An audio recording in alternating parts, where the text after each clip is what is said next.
Welcome to CosmoFactory, a podcast by Cosmoprof Worldwide Bologna, where we explore the entire cosmetics, personal care, and fragrance industry supply chain. I'm your host, Deanna Utrusky, and here at CosmoFactory, we look beyond the trends to discover the ideas, initiatives, and innovations that are truly advancing beauty. Let's get started. This episode is about emerging science. It's about both the engrafted and environmental microbiome. It's about skin health research that includes indigenous communities. And it's about continual inquiry and the movable boundaries of knowledge. Today, on the CosmoFactory podcast, I'm speaking with Larry Weiss and Julia Durack, co-founders of Holobiont Medical Research Foundation. Larry, Julia, welcome to CosmoFactory. Thank you very much for inviting us. It's a pleasure to be here. Yeah, thanks. Excited to be here and looking forward to this conversation. Likewise. No, thank you both. So in July of this year, the two of you, along with a larger team of scientists, doctors, and researchers, published an article in the peer-reviewed scientific journal called Nature Communications. This article documents skin biome research involving indigenous populations living in the Amazon. And I'll quote from the article abstract here to summarize the results. You write, quote, "These findings reveal that diverse, environmentally enriched microbiota may confer skin benefits that are overlooked in our current models of healthy skin," close quote. So this phrase, environmentally enriched microbiota, stands out to me.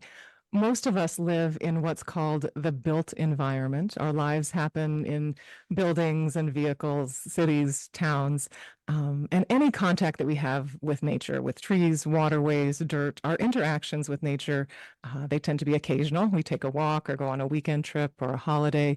And it's often highly curated. We interact with nature, but it's often a version of nature that has been landscaped or contrived, I might say. My first question for you is, what microbes and what skin health benefits are people getting when they live in an unadulterated natural environment?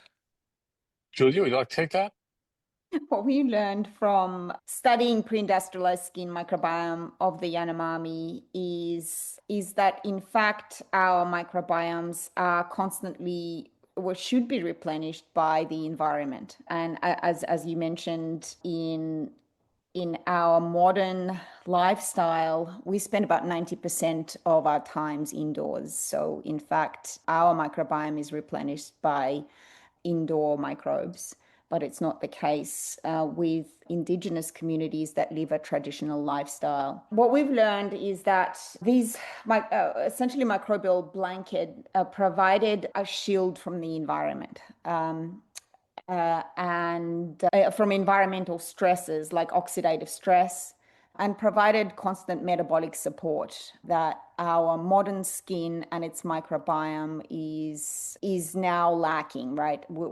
Our skin and the microbiome are vulnerable and highly stressed out compared to these, highly enriched microbial communities of the Yanomami. And let me add, one of the things that anthropologists have been noticing for many years is that within these communities that still live a traditional foraging lifestyle, they don't have any of the skin problems that we do. So it was specifically noted quite a while ago that the adolescents don't have acne. The acne is essentially unknown.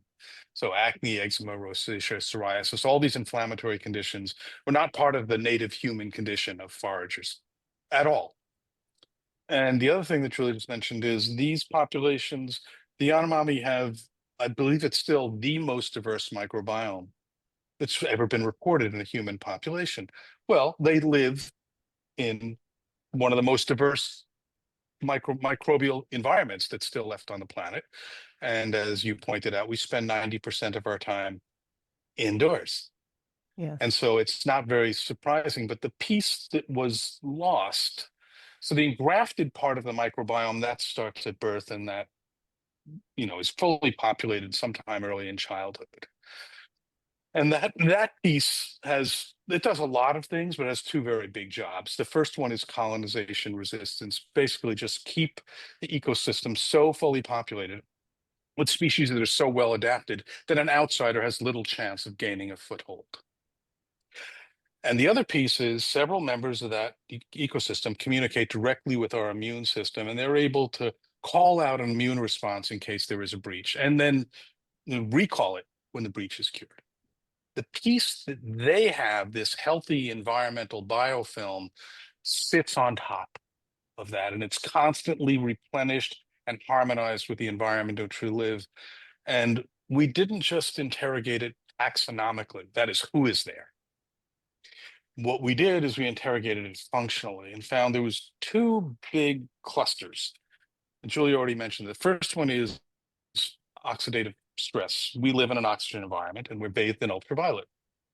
Bacteria solved this problem 2.7 billion years ago, and they didn't solve it, by the way, by making the sun Screen. And the second big cluster of genes that we're missing are all these secondary metabolic pathways that, as Julie mentioned, these provide metabolic support. And because we don't have that layer, and every plant and every animal and every surface in the environment is a biofilm, but we don't have it because of where we live and also because many of our hygiene practices, even if we did have it, we would constantly be. In missing that, what's happening is we're exposed to much more oxidative stress, so we're essentially oxidizing. We're rusting. Some of us rust faster than others, and we're starving because we don't have that metabolic support. So that reduces our resilience, and in response to stress, in the absence of that resilience, we don't bend, we break, and that shows up as inflammation. Very helpful. I'd like to talk about another phrase in the article quote that I read a moment ago. The phrase I'm thinking of is current models of healthy skin. Does this imply that our collective baseline understanding of healthy skin, what we are trying to achieve or maintain maybe with skincare, is that baseline actually not healthy? Should we be thinking differently about what healthy skin is? What we think of healthy skin is, particularly in adults, is skin that is in low diversity, highly dominated by lipophilic cutibacterium species. And that indicates you have healthy skin. Anything else means, you've got dry skin, for example. If your diversity is slightly higher, we see wrinkles, we see drier skin. But what these studies are missing, and what we're missing in our understanding of healthy skin today, is that diversity, is that lack of environmental microbes that we no longer have on our skin. Yeah. So just to make sure I understand correctly, the common understanding that our industry has perhaps of healthy skin is very much premised on what you described, Larry, the engrafted microbiome, the microbes that are somehow programmed into our being. They live with us, they repopulate almost no matter how much soap we use or where we go in the world. And what you're advocating for now, perhaps, is a new understanding of healthy skin that relies on microbes that can only be borrowed from the natural environment. Does that sound like I have it right? It's the root of it. Look, the first thing is, and to use the line from Princess Bride, I don't think that word means what you think that it does. So when you use the word healthy, our common, modern industrialized view of healthy is not being sick, at least that we're aware of. So perhaps the right word for that would be non-sick. Okay. Healthy from an evolutionary biology standpoint is the resilience in response to stress. They bend and we break. And so what we've lost is our resilience. And so the way we're thinking about this is when the ecosystem was fully biologically intact, and that is essentially harmonized with the environment in which we lived, and also represents very similar to, look, our species has been around for, call it 500,000 years, for, everything until like the last 20 or so thousand years. This was the state of the human condition. And most of these diseases that we have right now just didn't exist anywhere. So when you use the word, what is healthy skin, we can talk about what is normal skin. That's a statistical abstraction. We can talk about what skin looks like when it's non-sick, okay, and that is actually more appropriate to the way that we think about it. But we have to acknowledge that a biologically intact human skin and skin microbiome looked very different, both taxonomically and functionally, from the way we look today. So what we've built is, it's just one evolutionary reference point about what it looked like when these diseases were not commonly found or maybe found at all. And that gives us a perspective that we can look at what we look like today and use that as an assessment. When we look at what everyone within our within the industrialized population looks like, we don't have that perspective. We can't really see. So, I think the words healthy and non-sick often get confused. No, thank you for that. So the next question I want to ask is, how now can the cosmetic and personal care industry, maybe ingredient makers and product formulators in particular, how can we make good use of this understanding of skin health as you've described? Well, to start doing actual real world validation of things. In other words, we do a lot of marketing science. We're not doing an adequate amount of actual what's happening out there in the communities with these things. How is it working? How is it delivering on a promise? That's the first piece. The second piece, and I think that this is also really important, is acknowledge that our knowledge is finite and our ignorance is infinite. And the biggest myth of the microbiome is that we know anything about it yet. It's still very early. And look, science is a disciplined practice of wonder. It's driven by our creativity and our desire to make things better, but it needs to be tempered by a deep sense of humility that acknowledges that there's a great deal that's look, we only decided that we had a microbiome 20 years ago. And now we're behaving like we know everything about it. And so this is, for us as scientists, this is an incredibly exciting time. It's stepping on a new planet that we've never seen before. And the complexity is amazing, but we need to acknowledge that. And that the way that we approach skincare today is very much a traditional approach where we fix broken things. You come in, you've got this thing that's broken. We've poked around inside the mechanism of a disease or a problem that we don't really understand and found a way to introduce a novel, maybe patentable foreign substance to ameliorate the symptoms of this disease we don't understand. But along the way, we often break more stuff. Those are the adverse side effects from things. What I'm suggesting is a very different approach where can we restore what was lost? And if we do that, do we regain the resilience so that these failure modes, these adverse events, these diseases don't occur at all? And I would advocate for everyone who is concerned about these things to recognize that we're moving from, a very linear approach to a systems biology approach, and it's going to be complicated. Yeah, no, that's very helpful. Thank you for that. I noticed with my questions today, I seem to be very focused on quoted material, but I do want to share another quote that I think many people would hope is a sort of guideline for our modern moment. And this quote is, "When you know better, you do better," which is something Maya Angelou said. With this idea in mind, I want to ask you about environmental sustainability, as well as about medical ethics and racial justice. I want to ask you, is your research disrupting and exploiting healthy ecosystems, that of the Amazon or that of the Yanomami people? That's a really important question. And so the answer to it is anytime you measure something, you do change it. And we've been very cognizant of this, and our collaboration, and that's what it is, with this population is it's the first time it's been done this way because of our unique relationship with it, but they are collaborators. So this is not, we're going there and sort of mining them for things for us. This is how do we craft a mutually beneficial relationship? Now, what I'll tell you is that it's not simple.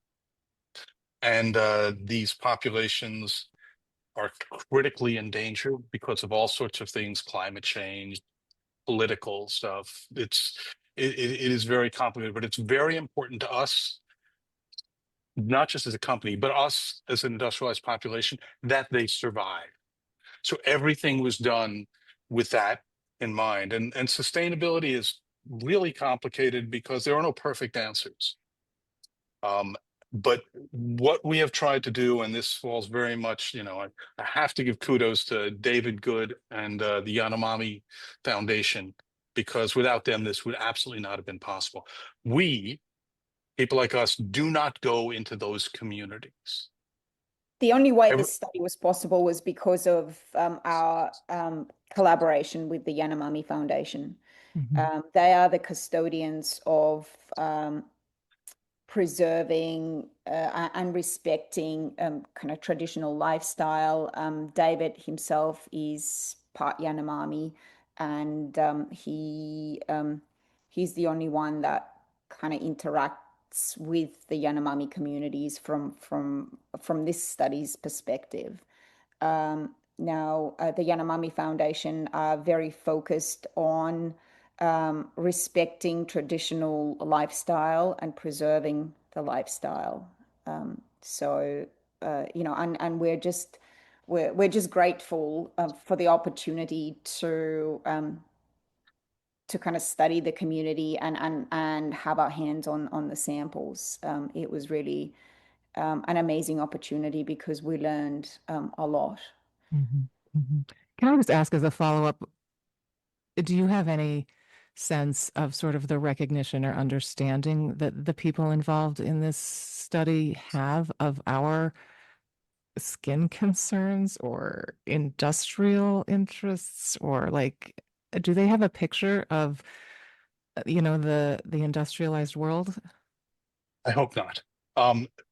In many ways, the best thing that we could do for these populations would be to leave them alone, because, anytime we interact, but, this is his family, and the collaboration here was, look, they are critically endangered in this world, and it is in all of our best interests that they survive. There's maybe 30,000 of these humans left alive. One of the things we didn't talk about is, despite the fact that they don't have any inflammatory disease, several of their inflammatory biomarkers are elevated. We would, based on that, call them inflamed, but they're not inflamed. And what this is telling us, we don't actually know what a healthy human looks like, because none of us ever met one. So it's critically important that they survive undisturbed. And so, everything is done with, I'm going to date myself, so someone used to watch Star Trek, but something along the lines of this prime directive, which is try not to interfere. Because look, when these humans are gone, it will leave no record. So if we need to understand what's happened to our health, and we need a full perspective on these, there is a clock ticking on it. And so everything that we have done is, how do we do it best? And by the way, we welcome the inquiry around it. And if someone has ideas about how to do it better, or how to do what we did in another population, those conversations absolutely should happen, and we encourage that. David is preparing a manuscript on the ethical collaboration with indigenous populations for publications right now. So it's very important to us, to all of us. Well, and I will add here that the Yanomami community that we are working with through the Yanomami Foundation are interested in kind of understanding what we uncover. What does it mean? So there is an educational component to this, where we try to kind of put it in simple terms and kind of explain what we're learning and what it means. So it's an ongoing kind of back and forth. We're learning a lot from them, but we'd like to give back and kind of grow that understanding. Well, while we're thinking about learning, I want to jump back to the world we all work in, the three of us, I should say, and certainly our listeners. We do have a lot more to learn about skin microbiome science, a lot more research to do. I'm wondering what the next hypotheses worth exploring are. Maybe this is what's your team up to, or, would you make some suggestions for other research teams out there? What should we be studying? What are our next questions to try to answer or learn more about? Well, I'm just going to say, I think what I'd love to see is just more diversity um, in the people that we study, ethically, and ethnicity, um, and also life, obviously lifestyles, but just because that's the only way we'll learn more about the what encompasses, a microbiome, skin microbiome. Yeah, and this is going to be dependent on a couple of things. One is our methods are better than they've ever been, but worse than they'll ever be. And we need, they're still, look, we're now at the stage where we have a good chance of getting reproducible data, but whether it's actually, bias free or accurate, it's not. So we've got some precision, but we don't have accuracy. In fact, we're precisely inaccurate these days. So our methods need to improve. Number one. Number two, our commitment to the integrity, the clinical integrity. In other words, to really understand if these things are going to work, we need to study larger populations. We need to go past marketing science and go into the real world evidence. And I don't know if I sent it to you. There was a Rock Health article that came out about 2 weeks ago. And basically, look, as you know, women make 80% of the buying decisions, and they consider themselves to be the chief medical officers in their families. And they just want to make good decisions. And they believe less than 5% of the health related information that they get online. So we need to do better. We all deserve better with that. And the way we will do that, the way we will rebuild that credibility is, again, by being a real commitment to not quick, easy answers that you can use to sell the product, but a recognized commitment that the science of the microbiome is complicated. It's going to take time, but it holds the promise that if we can restore the resilience, instead of treating all these problems, we'll just have less of them, which is pretty much what everybody wants. But it's going to take some time to get there. Excellent. And just quickly for our listeners, I do want to mention a few past CosmoFactory episodes on microbiome topics in particular that you might want to listen back to. This year at CosmoProf Worldwide Bologna, I sat down with Ida Makala of Uta Scientific. That episode is number 50. In episode 27, you'll find my interview about phage technology for skincare with Milan Bunata of Fago Pharma. And even farther back in the CosmoFactory archive, you'll find my conversation with Marie Drago, founder of Galanay Microbiome Skincare, a brand that is owned by Shiseido. That's episode number 7. And now, Larry and Julia, you've added quite a lot of good information to this very exciting topic. I thank you for sharing your research with us today and for being guests on the CosmoFactory podcast. Thank you so much for inviting us. Thank you. Thank you so much for listening. If you find the CosmoFactory podcast useful, please take a moment to leave us a 5-star review and share your thoughts so even more cosmetic industry professionals can discover the CosmoFactory. I'm Deanna Utrusky. Please join me again next Tuesday for a new episode of the CosmoFactory podcast.